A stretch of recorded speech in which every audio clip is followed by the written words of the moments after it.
इंसान की जुबान उसको सफलता के आसमानों तक भी लेकर जा सकती है और असफलता के पाताल तक भी। अब से करीबन 2 हफ्ते पहले मैंने यही लाइन आपको बताई थी अमेरिकी चुनाव के अपडेट पर कि कैसे डोनाल्ड ट्रंप अपनी जुबान के चलते हारने की कंडीशन में पहुंच रहे हैं, लेकिन उसके बाद उन्होंने इसी जुबान का इस्तेमाल करके कैसे अमेरिकी चुनाव को पलटा है, ये आपको जरूर जानना चाहिए। लेकिन दोस्तों, उससे पहले अगर अभी तक आपने इस चैनल को सब्सक्राइब नहीं किया है तो आपसे विनम्र निवेदन है कि आप इस चैनल को सब्सक्राइब कर नोटिफिकेशन बेल को ऑन कर लीजिए और वीडियो को लाइक कर दीजिए। चलिए हम वीडियो में वापस आते हैं। दरअसल आप आपकी स्क्रीन पर देखिए, ये जो सर्वे है ये पिछले एक हफ्ते के दौरान किया गया है और इस एक हफ्ते में डोनाल्ड ट्रंप जो कि कमला हैरिस से पिछड़ रहे थे, उन्होंने कमला हैरिस पर जबरदस्त बढ़त बनाई और उनके मुकाबले में 50% तक वोट हासिल करते दिखाई दे रहे हैं। वहीं कमला हैरिस तो इतनी पिछड़ गई थी कि 45% वोट भी उनको मिलना कोई महाभारत से कम नहीं था। उनके लिए ये 45% भी बहुत मुश्किल टास्क हो गया था और इसका कारण भी था डोनाल्ड ट्रंप की जुबान। जो जुबान डोनाल्ड ट्रंप को अभी तक हरवाने की कंडीशन में लेके जा रही थी, अब उसी ने उनको जितवाने की कंडीशन में भी लेके खड़ा कर दिया, क्योंकि डोनाल्ड ट्रंप ने जो अपनी घटिया बयानबाजी थी उसको बंद कर दिया और सिर्फ जनता के मुद्दों पर बात करना स्टार्ट कर दी,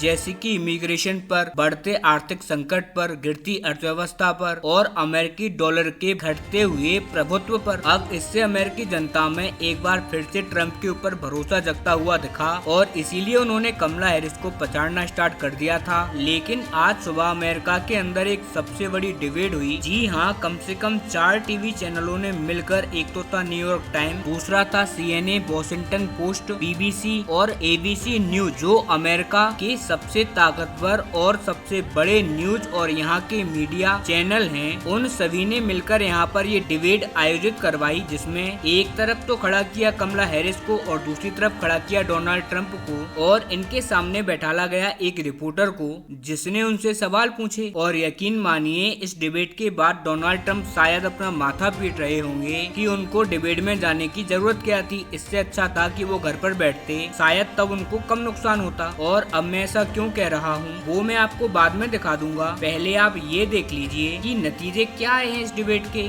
ऑलमोस्ट जितने भी न्यूज मीडिया हाउस हैं, सभी ने सहमति से कहा है कि इस डिबेट में डोनाल्ड ट्रंप कमला हैरिस के मुकाबले में हार गए हैं। इतना ही नहीं, जब जनता से सर्वे में पूछा गया कि डिबेट देखने के बाद आपको क्या लगता है कौन जीता है, तो करीबन 60% लोगों ने कहा कि डोनाल्ड ट्रंप के मुकाबले में कमला हैरिस ने बहुत ही अच्छा परफॉर्म किया है। और दूसरी नतीजे भी आप देख लीजिए, जो अब लेटेस्ट सर्वे निकलकर सामने आ रहे हैं, जितने भी वहाँ पर सट्टा बाजार हैं, वो सभी के सब कह रहे हैं कि कमला हैरिस जो कि 4 से 5% वोटों के साथ पिछड़ रही थी डोनाल्ड ट्रंप से और वो करारी हार के सामने बढ़ रही थी, अब उनकी स्थिति बहुत ज्यादा बेहतर हो गई है। और अमेरिका के जितने भी सर्वे हैं, फिर चाहे वो ट्रंप समर्थक हों या फिर ट्रंप के विरोधी हों, किसी में भी कमला हैरिस की हार नहीं हो रही है। ज्यादातर में या तो वो उनके बराबर में वोट लेके आ रही हैं या फिर उनसे 1% ज्यादा। और इसका कारण है डोनाल्ड ट्रंप की जुबान। जी हाँ, इस डिबेट के दौरान जब पूरा देश डोनाल्ड ट्रंप और कमला हैरिस के बीच में मुकाबले को देख रहा था, तो कमला हैरिस से जितने भी क्वेश्चन किए गए तो उन्होंने खुलकर इसका आंसर किया। यहाँ तक कि अपनी जो वर्तमान सरकार है ना, उसकी नाकामी को भी कहा कि जी हाँ, हम इनलीगल इमिग्रेंट्स को रोकने में नाकाम हुए हैं, लेकिन अगर हम दोबारा से चुने जाते हैं तो हम पक्का इस पर बहुत ही कड़ाई से काम करेंगे। वहीं ट्रंप ने तो ऐसी ऐसी बातें कह डाली कि भारतीय राजनेता भी शर्मा जाएं। उन्होंने कहा कि इनलीगल इमिग्रेंट जो उनके देश में आते हैं वो हमारे कुत्ते बिल्लियां खाते हैं। जी हाँ, एक देश का पूर्व राष्ट्रपति कह रहा है कि लोग हमारे यहाँ पर कुत्ते बिल्लियां खाते हैं। और इतना ही नहीं, कमला हैरिस पर एक बार फिर से ट्रंप पर्सनल अटैक करते हुए दिखाई दिए, यहाँ तक कि उनके पिता पर भी पर्सनल अटैक किया। डोनाल्ड ट्रंप का कहना है कि कमला हैरिस के पिता कम्युनिस्ट थे और उन्होंने अपनी बेटी को बहुत अच्छी तरीके से कम्युनिज्म पढ़ाया है,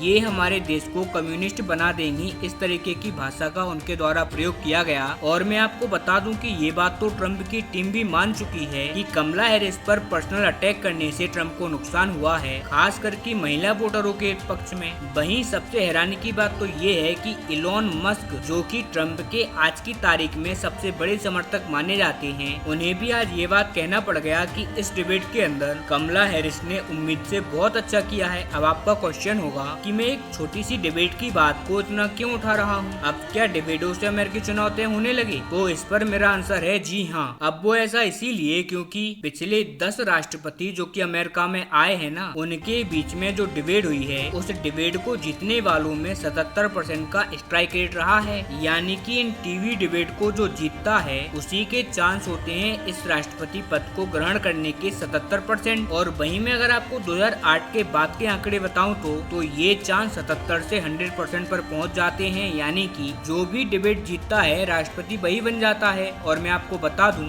ये डिबेट कमला हैरिस जीत नहीं रही थी, वो कोई भी एक्स्ट्रा ऑर्डिनरी काम नहीं कर रही। यहाँ पर एक्स्ट्रा ऑर्डिनरी जो काम कर रहे हैं वो है ट्रम्प अपनी जुबान से खुद को हरा रहे हैं। यानी कि कमला हैरिस खुद नहीं जीत रही, ट्रम्प उनको जितवा रहे हैं। अब बात आती है कि क्या ट्रम्प के लिए उम्मीद खत्म हो गई? तो कतई नहीं, क्योंकि अभी भी 50 दिन बचे हैं और ट्रम्प अपनी जुबान का सही से इस्तेमाल करें और कोई भी नफरती भाषण ना फैलाएं, खास करके जो एशियंस हैं। क्योंकि कमला हैरिस का भारत से भी जुड़ाव रहा है तो कहीं ना कहीं वो भारतीयों को भी टारगेट करते हैं। ऐसे में अगर वो ऐसे बयानबाजियों से बचें तो उनके चांस एक बार फिर से बेटर हो जाएंगे। और पिछले 2 हफ्तों में हमने ऐसा देखा भी है। तो खैर, इस पर आपका क्या राय है? आपका क्या मानना है कि इस चुनाव में किसको जीतना चाहिए या फिर कौन जीतेगा? आप हमें आपकी राय कमेंट कर जरूर बताएं।